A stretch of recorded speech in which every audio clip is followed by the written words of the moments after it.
Good evening everybody. నాకు ఈ cinema ఎప్పుడు నాకు తెలిసి 5 o'clockకి పవిత్ర కాల్ చేసింది. చేసి సార్ మీరు ప్రిలీజ్ ఈవెంట్కి రావాలని 5 o'clockకి తను చెప్పింది.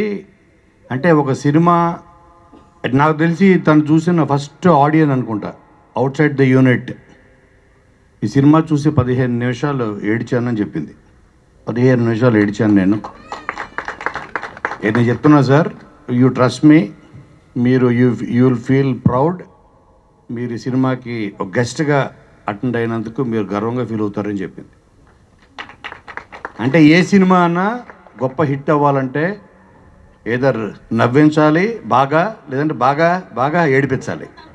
నేను నవ్విస్తాను, నువ్వేమో ఏడిపించావు, కానీ రెండింటి వల్ల కూడా హిట్ అవుతుంది అని నాకు ప్రతి విజువల్లో సినిమా అంటే ఒక ఆర్ట్, కళ. ఆర్ట్ని ఆడియన్స్ దాన్ని ఓన్ చేసుకోవాలంటే దాంట్లో ఒక హార్ట్ ఉండాలి. ఆ హార్ట్ కనపడుతుంది ప్రతి విజువల్లో. అండ్ మన రాజా మ్యూజిక్లో ప్రతి దాంట్లో, నీ డైరెక్షన్లో, ప్లస్ వీళ్ళ పెర్ఫార్మెన్స్లో ప్రతి దాంట్లో ఒక హార్ట్ ఉంది, గుండు ఉంది ఈ సినిమాకి. ఏదో ఒక తెలియని ఒక ఫీల్ ఉంది ప్రతి ఫ్రేమ్లో.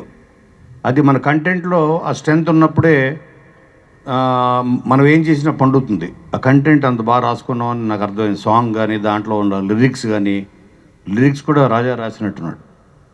వెరీ నైస్, చాలా బాగుంది. సో ఇది ఎందుకంటే అండ్ పైగా ఈ సినిమా 12th రిలీజ్ అవుతుంది, మా సినిమా 11th రిలీజ్ అవుతుంది. గీతాంజలి మళ్ళీ వచ్చింది, దుర్మార్గురాలు చెప్పకుండా పిలిచింది రండి. అయినా కూడా I still want everybody to see this film also. ఏడిపిస్తుంది అంటే ఏప్రిల్ 11 వచ్చి నవ్వండి, 12 వచ్చి ఏడవండి. అంటే ఏడవండి అంటే ఫీల్ అవ్వండి.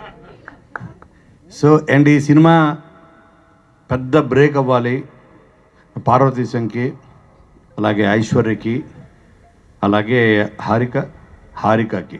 హారిక నువ్వేం ఫీల్ అవ్వద్దు, ఎందుకంటే మనం చేసేది ఏంటి, సినిమాలు డబ్బుల కోసం చేయం. సినిమా ఇండస్ట్రీలో ఉన్న వాళ్ళు ఎవరన్నా కానీ గుర్తింపు కోసం, మనలో ఉన్న టాలెంట్ 10 మందికి తెలియాలి అనే ఒక గుర్తింపు కోసం చేస్తాం. మనీ కమ్స్ లేటర్, ఆ తర్వాత సంగతి అది. ఆ మనీ వస్తే బోనస్. అండ్ ఈ సినిమాలో నాకు నా బాల్యం కనిపించింది. కాకినాడలో పుట్టి పెరిగాను నేను పుట్టింది బాపట్ల, పెరిగింది కాకినాడ. సో మీరు కూడా కాకినాడ వారు అవడం వల్ల ఈ సినిమా ఇంకా పెద్ద హిట్ అవ్వాలి అని నేను ఎందుకంటే నేను నా ఫస్ట్ క్లాస్ నుంచి 10th క్లాస్ వరకు కాకినాడలో నేను చదువుకున్నా, రామారావుపేటలో. సో బీచ్ ఆ విజువల్స్ చూడంగానే నాకు నా బాల్యాన్ని గుర్తు చేసింది ఈ సినిమా. సో ఈ సినిమా ప్రతి వాళ్ళకి ఇన్వాల్వ్ అయిన అందరికీ, ఇందులో పనిచేసిన టెక్నీషియన్స్కి, ఎందుకంటే విజువల్స్ బాగున్నాయి, ప్రతిదీ ఇది అందరికీ ఇది ఒక గుర్తింపు తెచ్చే సినిమా అవ్వాలి. అలాగే మా కాకినాడ ప్రొడ్యూసర్ గారికి డబ్బులు తెచ్చే సినిమా అవ్వాలి అని మనస్ఫూర్తిగా కోరుకుంటూ, ఇది అందరికీ బ్రేక్ అవుతుంది. ఎస్పెషల్లీ ఈ ఈవెంట్ ద్వారా మౌనికకి పెద్ద బ్రేక్ వస్తుంది. బ్రేక్ ఇచ్చినందుకు ఈ నిర్మాతలకి, మీ అందరికీ, నీకు వచ్చిన గుర్తింపు ఎవరికి రాలేదు తెలుసా? గుర్తింపు లాక్కున్నావు, నువ్వు డిమాండ్ చేసావు. So and especially Venkataramana extraordinary చాలా బాగా చేసావు. ఎందుకంటే నీకు ఫస్ట్ ఫిల్మ్, ఇది సెకండ్ ఫిలిం. అండ్ ప్రాబ్లీ మీ గురువు దగ్గర నేర్చుకున్న విద్య అవ్వచ్చు. సో చాలా. అండ్ వెంకటరమణకి ఎస్పెషల్లీ, ఎందుకంటే డైరెక్టర్స్కి వాళ్ళు పడే కష్టం, ఒక పెయిన్, అంటే ఎంతో పెయిన్లోంచి, ఎంతో శ్రమలోంచి తన ఒక ఇది పుడుతుంది, creativity. Like it's not so easy. ఒక విజువల్ని కన్సీవ్ చేయాలన్నా, ఒక డైలాగ్ కన్సీవ్ చేయాలన్నా, ఒక క్యారెక్టర్ని మనం సృష్టించాలన్నా దానికి ఎంతో తపన పడతాడు డైరెక్టరు. ఎందుకంటే నేను 55 ఫిలిమ్స్, 25 years నా కెరియర్లో ఎంతోమంది డైరెక్టర్స్ తోటి నేను జర్నీ చేసి దగ్గరుండి వాళ్ళతో సమానంగా ఆ పెయిన్ని పంచుకున్నట్టుగా నేను చెప్తున్నాను.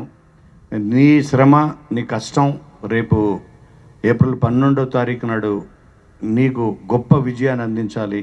నీకు, మా కాకినాడ ప్రొడ్యూసర్ గారికి, అందరికీ ఇది పెద్ద విజయాన్ని అందించాలి. ఐశ్వర్యకి ఇది చాలా పెద్ద బ్రేక్ అవ్వాలి. ఎందుకంటే తను చాలా బాగుంది. ప్రతి విజువల్లో ఒక ప్యూర్ ఒక సోల్ కనపడుతుంది నాకు.